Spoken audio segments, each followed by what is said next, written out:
मध्ये असे कान करते तुम्ही उभं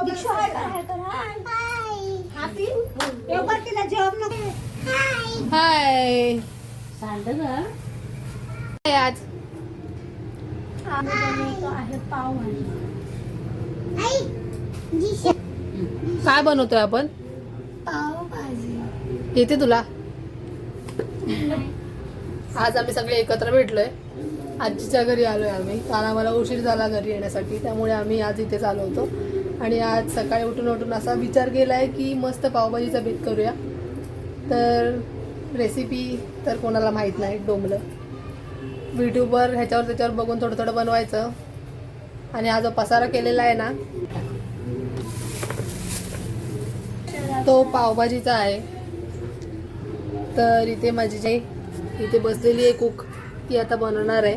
आम्ही सगळ्या भाज्या कापून तिला देतोय.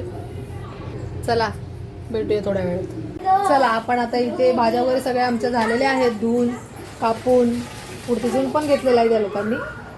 हे बघा, किशने कच्चा खातो का आता? अरे बघतोय ना, तो बघतोय बरोबर इसला जाते की नाही ते. काय करते? Hi friends. हाय. कामवाली बाई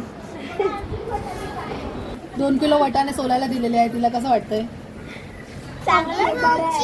खूप बोरिंग काम आहे का करू? दीक्षा बोलते, दीक्षा. झालं.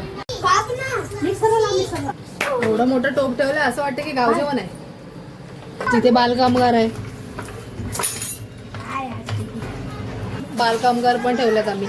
इथे मास्टर शेफ बनवते. पाणी बघा एवढं टाकलंय. पावभाजी खायची की प्यायची समजत नाहीये. चला भेटूया बनवल्यानंतर.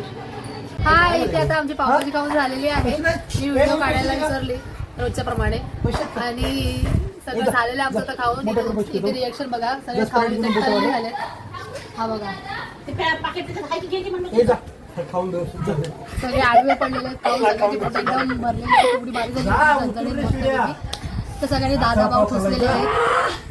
त्यांचं खूप गर्द चाललेलं आहे, कारण की इथे आम्ही सगळे आता एकत्र बसलेलो आहे. बाबाजी खाऊन रिएक्शन बघा, सगळ्यांचं पोट टाईट झालंय. तुम्ही किती पाव खाल्लेत? हा, हे बघा, ह्यांनी सगळ्यांनी आता त्यांनी 10 पाव ठोसलेले आहेत. तर आपण पुढच्या भागात. चला, thank you so much watching. Bye.